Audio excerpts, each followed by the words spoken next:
Thank you. And first of all, thank you for all of you taking time to be here this morning. And thank you for the invitation and for EU Today for a very thorough work on the snow leopard in your white paper. It's really appreciated, and I'm very honored to be here today. For my 6th birthday, I mean, all activists and politicians start somewhere, so let me put this a bit of my childhood story here. My best friend gave me a membership to the WWF Panda Club, which is an awareness club for children. And I actually remained a member for quite a number of years, and the main reason for that was the snow leopard, because the big furry being has fascinated me and still does. So when EU Today reached out to me in Strasbourg during the Palais Assembly back in April about the CKU railway, I was like, they had my attention immediately. I want to dive deeper into this. But Gary has done a lot of the talking about the snow leopard, so I won't go all Edinburgh on you, but maybe look deeper into the implications of what the mighty cat might teach us. Because when I dive deeper into the matter, I realized that the case of the CKU railway actually touches upon a lot of critical challenges and dilemmas in our human life with the planet that we're facing today. So the threat of the snow leopard should, in itself, be enough to plead a case. However, the cat is actually a palpable poster face for something much larger than its own existence. It encompasses the state of politics in the world today, the state of human consciousness, and the state of the planet to some degree. We used to say that no man is an island, but in reality, an island is not even an island. All of life is connected. All entities on this planet are an integral organism, one living being. However, this is not how we act as humans. Instead of living in the planet, humans are living off the planet. We treat all other life forms as resources to be of service for human life. Some of us may try to minimize the damage along the way, but we do not hold and examine the deeper ramifications. And on a larger scale, we do not reckon other beings to have rights on their own yet. So this is how we ended up in the dilemmas addressed in the event today. With a human-centered mindset, it will actually make a lot of sense, as Harris also said, it will create development with this infrastructure project. It will save money, lessen dependency on other countries, and ease access to mining minerals.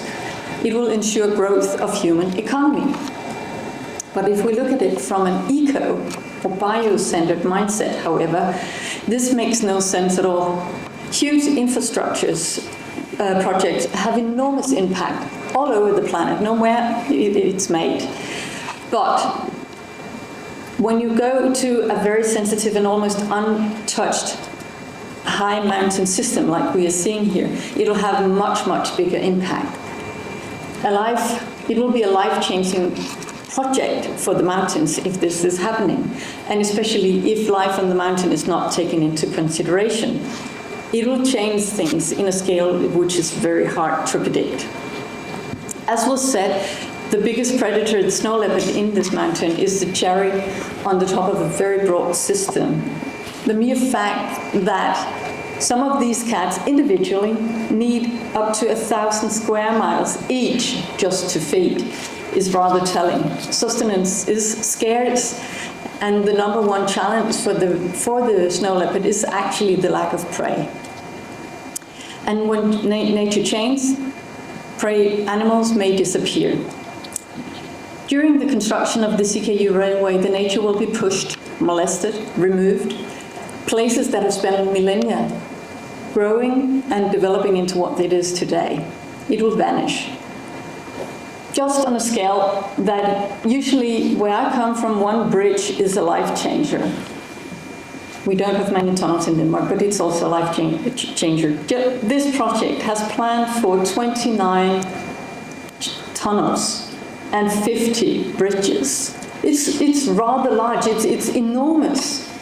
I mean, I don't know how many tunnels you have here in Switzerland, but I believe that making one is a very large project. But that's not the only part of the impact. The project itself will pollute the local area that can't, and the local environment that can't be helped. It will use the vast resources depleting the planet. Steel and concrete is, after all, a perfect study in mining and emission.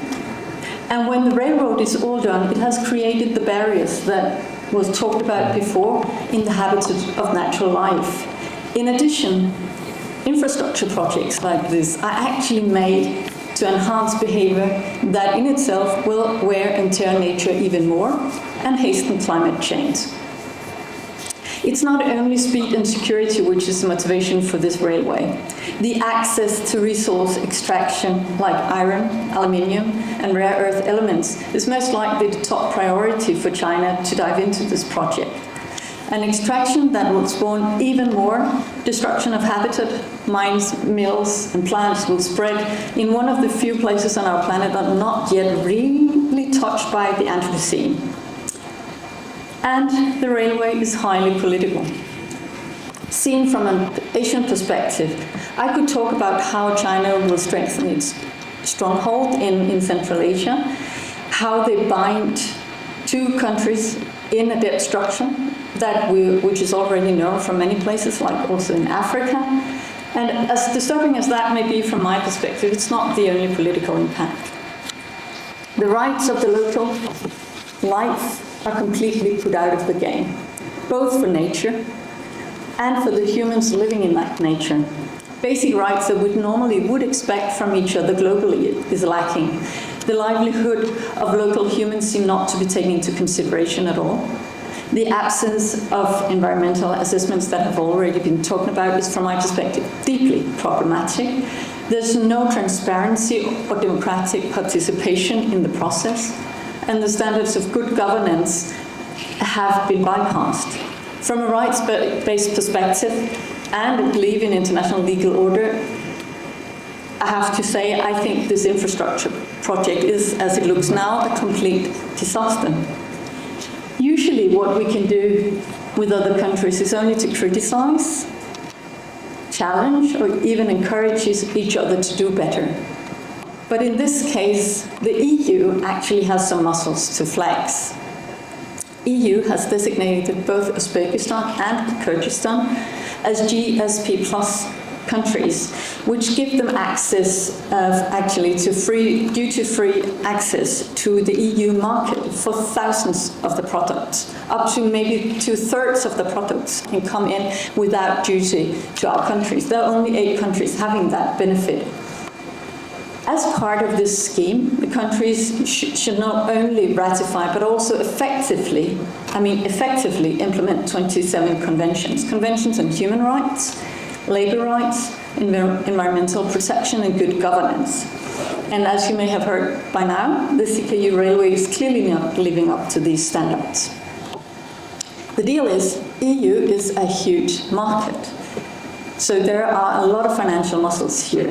And EU is finally looking into risk spreading our import and dependencies, and therefore it can become rather lucrative for growing economies to be one of those few countries chosen with these trade benefits that the GSP Plus gives them. So this gives EU leverage.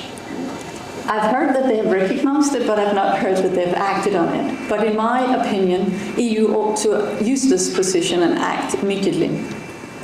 If we don't act, it will actually be not only be an indirect greenwashing of the railway, it will also be a signal that the requirements we set up in our trade agreements are not hard standards. If it can be bent in such a manner, like the big project like this, where will it be bent next? And if we don't respond, we will actually undermine the whole GSP Plus scheme for ourselves in EU. And how would other countries not see that they can do the same in their countries globally? And when we undermine it, it will also mean how can we as countries rely on what comes from these countries, live up to the standards we actually think they do. So, from my perspective, the EU cannot afford, neither politically nor ethically, not to act on this. So the implications on the CKU railway is global. and therefore also think EU needs to take that action from a global perspective, because it destroys ecosystems that cannot be rebuilt, it undermines human rights, and it challenges trade agreements on a larger scale. And as I began out, this clearly shows us how a human-centered mindset has failed life in total, how interests and mindsets are bumping up against each other in our world today. The CKU railway, for me, becomes a representation of the idea about that the planet are just building blocks for human life and not for a life on its own. It's human interest versus wholeness. And these opposites are seen through the whole process, and where you can see economy versus sustainability, you can see trade benefits versus convention, continue the list. So the protection of the snow leopard is not separate from the rights of humans, because we are all codependent.